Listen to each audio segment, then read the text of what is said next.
जय संविधान, जय भीम, महात्मा गांधी की जय, गोडसे मुर्दाबाद। देखिए, महाभारत के समय हम लोग सुना करते थे कि चक्रव्यूह कैसे बनाया जाता है और किस प्रकार से दुश्मन को उलझाया जाता है। जैसे कौरवों ने एक चक्रव्यूह रचा था और उनमें उनकी चाल थी कि किसी प्रकार से अभिमन्यु को फंसाकर उसे मारा जाए। वो जानते थे कि अर्जुन उस कला को जानते हैं जिससे वो चक्रव्यूह में घुस सकते हैं, उसको भेज सकते हैं। इसलिए उन्होंने बहाना बना के अर्जुन को कहीं दूर जगह भेज दिया था लड़ाई लड़ने के लिए, झूठी बात बताकर। और जब ये चक्रव्यूह रचा कौरवों ने, पांडवों के पास कोई ऐसा व्यक्ति नहीं था जो कि उस चक्रव्यूह को भेज सकता था, इसलिए। लेकिन अभिमन्यु ऐसा एक बालक था जो माता के गर्भ में था, तो उसने कहानी सुनी थी। पूरे अर्जुन अपनी पत्नी को बता रहे थे किस प्रकार से चक्रव्यूह को भेदा जाता है। तो जब कहानी वहां तक पहुंची थी कि चक्रव्यूह के अंदर घुसा कैसे जाता है, वहां तक तो माता ने सुना और उसके बाद उन्हें नींद आ गई। तो अभिमन्यु को यह तो पता था चक्रव्यूह में कैसे घुसा जाता है, लेकिन यह नहीं पता था उससे निकला कैसे जाता है। फिर वहां पे कौरव पक्ष के दुष्ट लोगों ने घेर कर अभिमन्यु की हत्या कर दी थी। चलिए, तो पुरातन काल की बात है। जो लोग ताश खेला है, जिन्होंने भी कभी भी जीवन में और तीन पत्ती खेली है, उन्होंने हमेशा ये देखा होगा कि जब आपके पास तीन इक्के आ जाएं तो आपकी कैसी स्थिति हो जाती है। आपकी बाछें खुल जाती हैं, आपको लगता है अब तो आपको कोई हरा ही नहीं सकता, क्योंकि आपके पास तीन इक्के हैं, इससे बड़ा कोई पत्ता है नहीं। अगर तीन बादशाह भी अगले के पास होंगे तो भी आप जीतेंगे। ये दो परिस्थिति को देख के मुझे ऐसा लगता है, एक स्ट्रेटेजिक मैनेजमेंट के अध्यापक की तरह मुझे ऐसा लगता है कि ईरान ने अपने हाथों में तीन इक्के रखे हुए हैं और ऐसा चक्रव्यूह रचा है जिस चक्रव्यूह में डोनाल्ड ट्रंप भी फंस गए हैं और इजराइल भी फंस गया है, और जाने अनजाने हमारे देश के माननीय प्रधानमंत्री मोदी जी भी फंस गए हैं। देखिए, एक एक चीज का विवरण लेता हूं और आप उस समीक्षा पे विश्लेषण करेंगे जो मैं कह रहा हूं वो सही कह रहा हूं या गलत कह रहा हूं। देखिए, नंबर एक, ईरान ने अपनी स्थिति ऐसी बना ली है कि ईरान पे अगर भरपूर हमला अमेरिका करे तो गल्फ कंट्रीज के अंदर जितने भी उसके मित्र हैं वो अमेरिका के खिलाफ हो जाएंगे और उनके सर्वाइवल का प्रश्न उठ जाएगा। भाई, अगर आप अपनी परिस्थिति ऐसी बना लें कि अगर आपको कोई मारे तो मारते ही आपकी शक्ति बढ़ जाए और मारने वाला मर जाए। जैसे रक्त बीज के बारे में कहा जाता है कि जब उसका रक्त गिरता था तो जहां जहां गिरता था वहां वहां उतने रक्त बीज पैदा होते थे। तो ईरान ने वही स्थिति पैदा कर दी है गल्फ के अंदर, क्योंकि आप जानते हैं गल्फ के अंदर ज्यादातर देश ऐसे हैं जो अमेरिका के पिछलग्गू हैं और अमेरिका की शरण में चले गए हैं। जो शरण में नहीं गए थे, जैसे लीबिया था, इराक था, इन सबको एक एक करके षड्यंत्र करके अमेरिका ने आक्रमण करके सद्दाम हुसैन को भी ये कह के इनके पास वेपन्स ऑफ मास डिस्ट्रक्शन है, उनको खत्म किया। सद्दाम हुसैन को फांसी पे चढ़ाया, कर्नल गद्दाफी को मारा, लीबिया को कब्जे में लिया। तो उन्होंने एक ऐसा माहौल बना दिया था उस पूरे एरिया के अंदर जिसमें चुनौती देने वाला अमेरिका को कोई नहीं बचा था। अब ईरान केवल एक ऐसा है जो बचा हुआ है। अब जब विश्व युद्ध हुआ और वहां पे यहूदियों को खदेड़ा गया वहां से हिटलर के समय में, तो उनके पास कोई जगह रहने की थी नहीं। अमेरिका ने अपने यहाँ उनको जगह न देकर ऐसा किया कि गल्फ कंट्रीज में बीच में जाके बिठा दिया और ये सोचा कि एक हमारा ऐसा पहरेदार होगा जो मुसलमान नहीं होगा और जो सब मुसलमान देशों को परेशान करेगा और अमेरिका के एजेंट की तरह काम करेगा। इजराइल ने वैसे ही किया। अरे, आप जानते हैं कि अमेरिका के अंदर भी जो बड़े बड़े बिजनेसमैन हैं, ज्यादा पैसे वाले हैं, ज्यादातर यहूदी, और इजराइल के अंदर भी यहूदी हैं। तो अमेरिका के अंदर बहुत बड़ी लॉबी है जो अमेरिका में दबाव डालती है कि आपको इजराइल का समर्थन करना ही पड़ेगा, और इजराइल तो यहूदी है ही। अच्छा, उसी बलबूते पे उन्होंने आसपास के जितने क्षेत्र थे उधर अमेरिका ने इराक और लीबिया को परेशान किया, कब्जा किया, और इधर इजराइल ने अगल बगल के जो पैलेस्टीनियंस थे जिनको हटा के इजराइल पे कब्जा किया गया था, उन पैलेस्टीनियंस को मारना शुरू किया, दहशत फैलानी शुरू की और गाजा पट्टी पे जिस प्रकार का आतंक उन्होंने मचाया वो सब आप लोग अवगत, और जिसने उनका मुकाबला करने की कोशिश की उन्हें खत्म कर दिया, चाहे वो हूती हो, चाहे वो कोई भी ऐसा संगठन हो जो कि फिलिस्तीनियों के राइट्स के लिए लड़ रहा था। पुराना समय था यासर अराफत का, जब पीएलओ वहां पे होती थी और इंदिरा जी से इतने बढ़िया संबंध थे, तो हमारे अरब कंट्री से हमेशा संबंध अच्छे रहे। अब देखिए आज परिस्थिति कैसी बना दी है ईरान ने कि अमेरिका और इजराइल के न तो उगलते बन रहा है न निगलते बन रहा है। नंबर एक, अमेरिका और इजराइल का कहना यह है कि हम ईरान के अंदर परमाणु संयंत्र और परमाणु बम बनाने की अनुमति नहीं देंगे।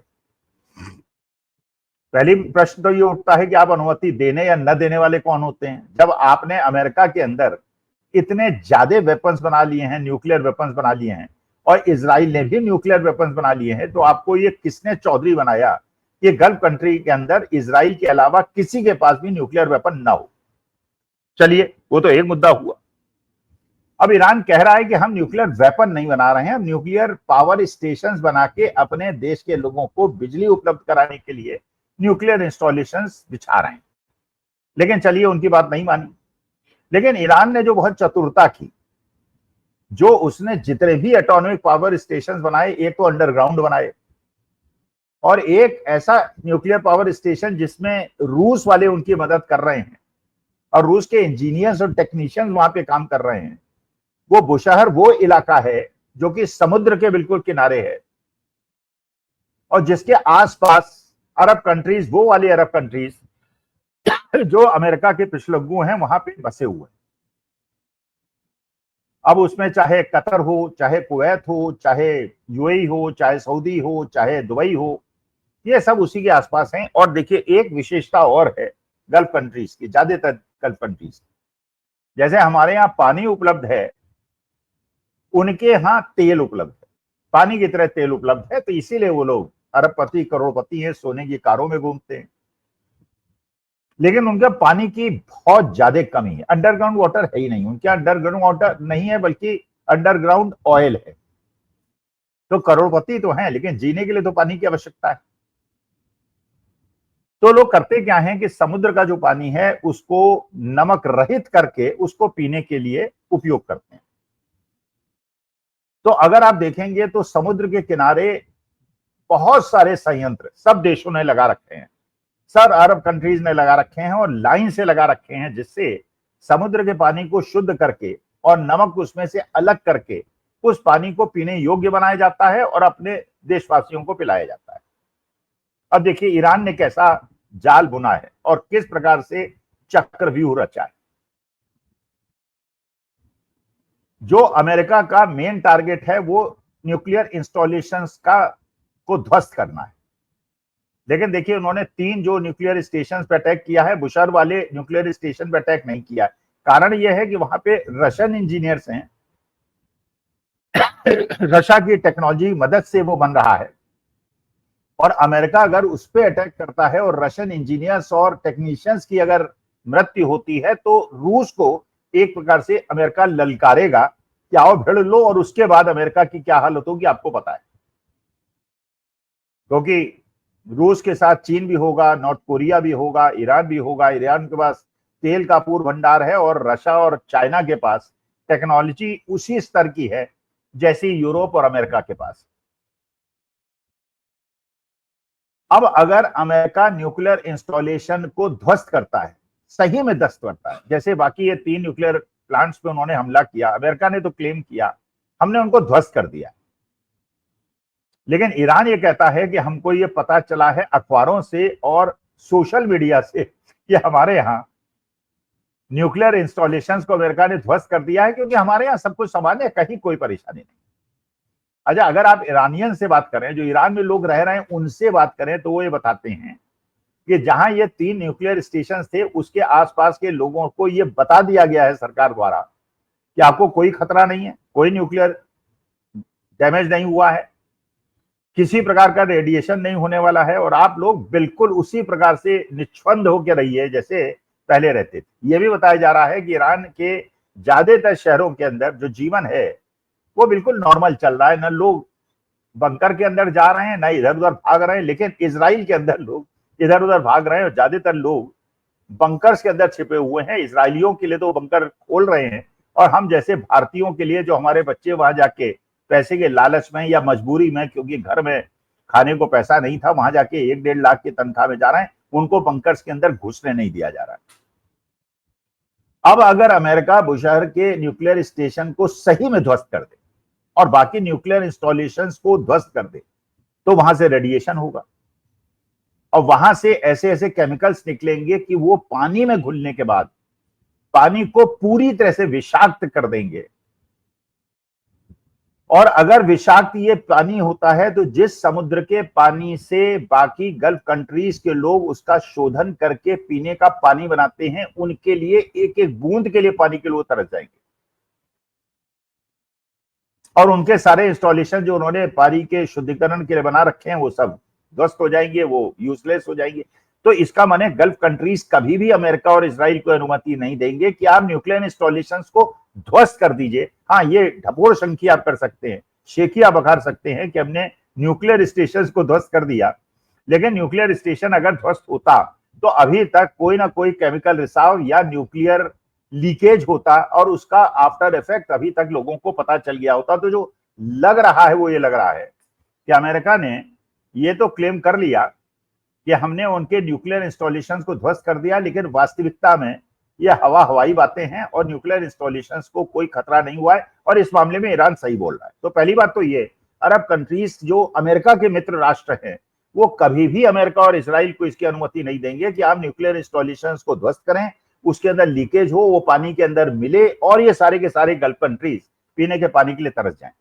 और क्योंकि बुशहर न्यूक्लियर स्टेशन के अंदर रूस के इंजीनियर्स काम कर रहे हैं, तो वहां पे जानबूझ के अमेरिका ने इसलिए बम्बार्डिंग नहीं की कि अगर रूस के लोगों को कुछ नुकसान होता है तो तीसरी वर्ल्ड वॉर तो समझ लीजिए शर्तियां मान लीजिए कि होने वाली है। तो अमेरिका को फंसा दिया, चक्रव्यूह में उलझा दिया और ईरान ने इतनी बुद्धिमत्ता का काम किया है। अरे वो करबला के लोग हैं, शहादत देना जानते हैं और अपने देश के लिए, अपने स्वाभिमान के लिए अपने प्राण देना जानते हैं। तो उनसे उलझने के पहले अमेरिका और इजराइल को सोचना चाहिए था, नहीं सोचा, अब पछता रहे। इजराइल जो है वो पूरी तरह से ध्वस्त हो रहा है। बहुत सारी बातें हम लोग कर चुके हैं। ईरान ने केवल अपना पूरा का पूरा तवज्जो इस बात पे दिया था कि पिछले 20 साल से मिसाइल टेक्नोलॉजी को इंप्रूव करे और ऐसी इंप्रूव्ड मिसाइल टेक्नोलॉजी उसके पास है जिससे उसने जो आयरन डोम का एक बहुत खबरें सुनी थी कि इजराइल के पास आयरन डोम है, और वो भी रशिया का S-500 का जो उनके पास मिसाइल प्रोटेक्शन सिस्टम था उसको भी ईरान ने ध्वस्त कर दिया। और अभी उसके बाद इतना आर्सेनल है जिससे 45-50 दिन तक वो लड़ाई लड़ सकता है। अब दूसरा प्रश्न ये उठता है कि यूरोप, अमेरिका, इजराइल तो एक तरफ आ गए, ये भी है कि रूस और चाइना और नॉर्थ कोरिया क्या ये सामने आएंगे? ज्यादातर लोगों की राय है वो सामने नहीं आएंगे, आमने सामने की लड़ाई नहीं लड़ेगी।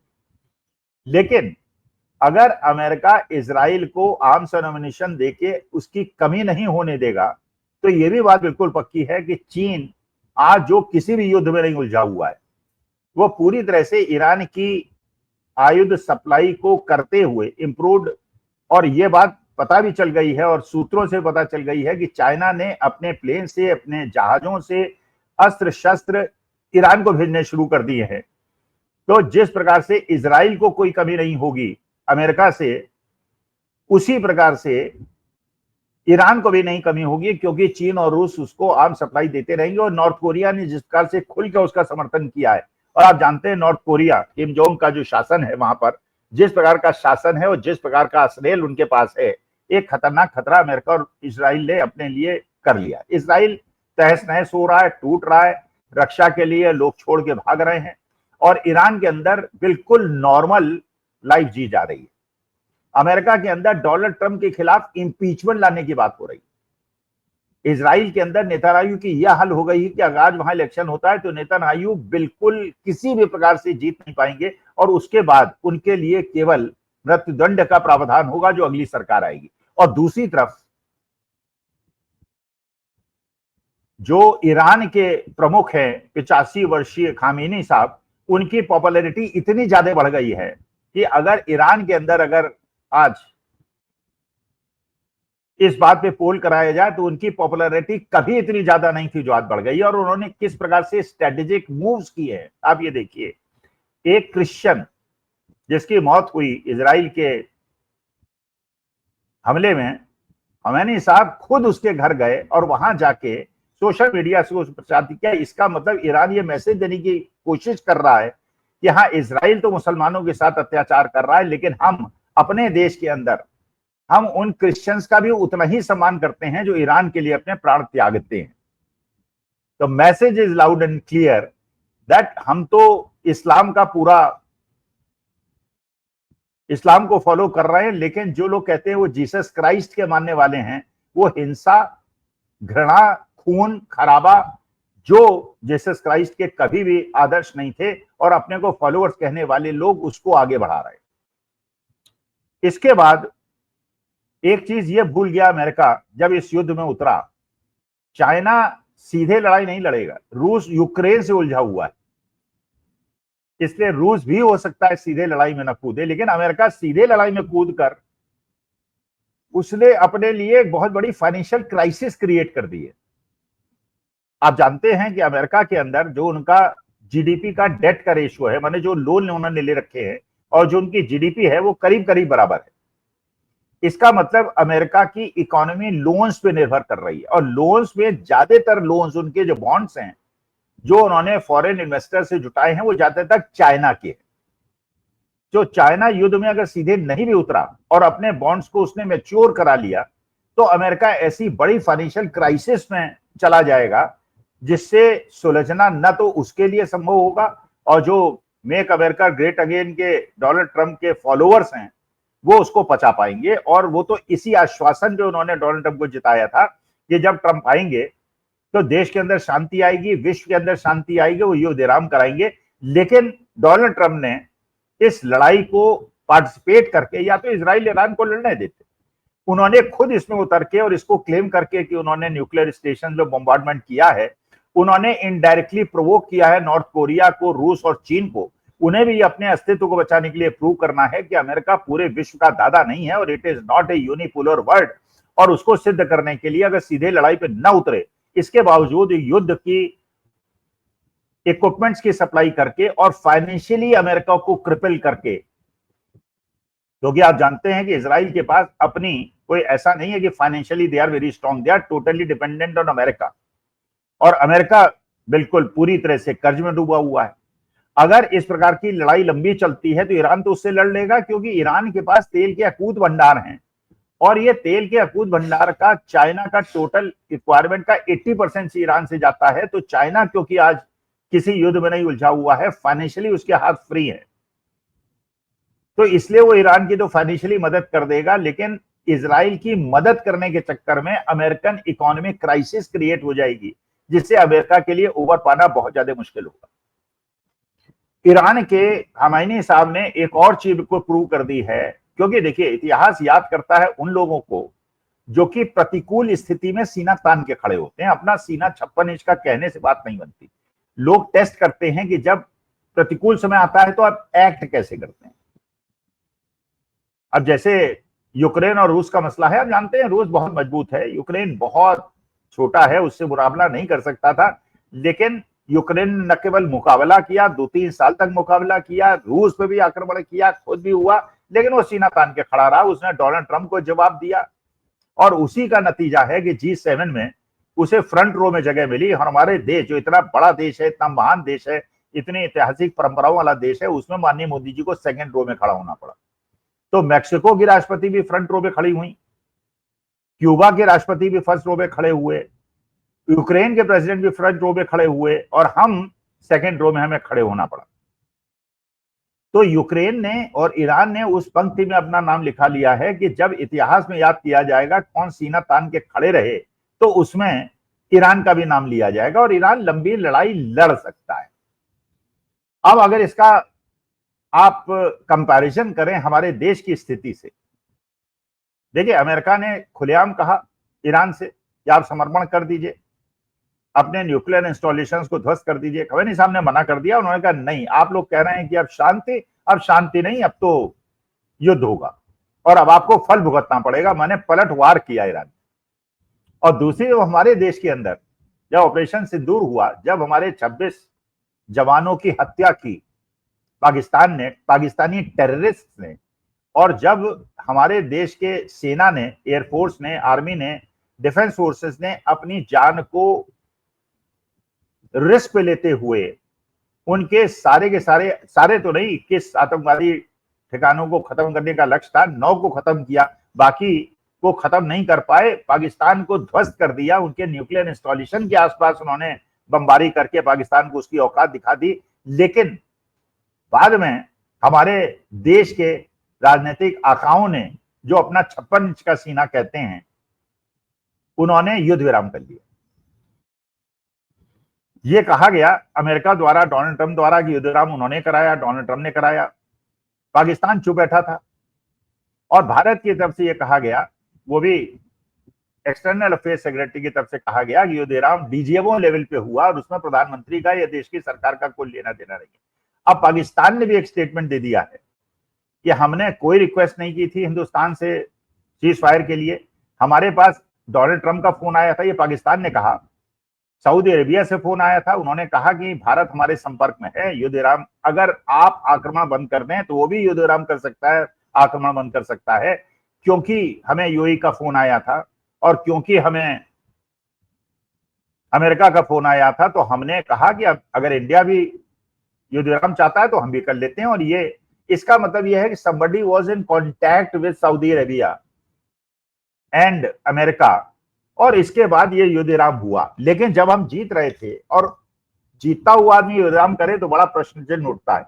ईरान तो डिफेंसिव है, ईरान अमेरिका से लड़ने में जानता है कि वो अक्षम है, लेकिन इजराइल को रौंद के रख देगा। और ईरान ने जो शर्त रख दी है युद्ध विराम की, कि हम युद्ध विराम कर सकते हैं अगर एक तो हम अपना न्यूक्लियर इंस्टॉलेशंस को बंद नहीं करेंगे, और दूसरा, आपको पैलेस्टीनियन एरिया को, इजराइल को खाली करना पड़ेगा और गाजा पट्टी को खाली करना पड़ेगा, जो करना ना अमेरिका के लिए संभव है ना इजराइल के लिए संभव है। इसका मतलब यह है, ईरान ने पूरे गल्फ नेशंस को अपनी तरफ से कर लिया है, आधा वर्ल्ड उसके साथ खड़ा हो गया है।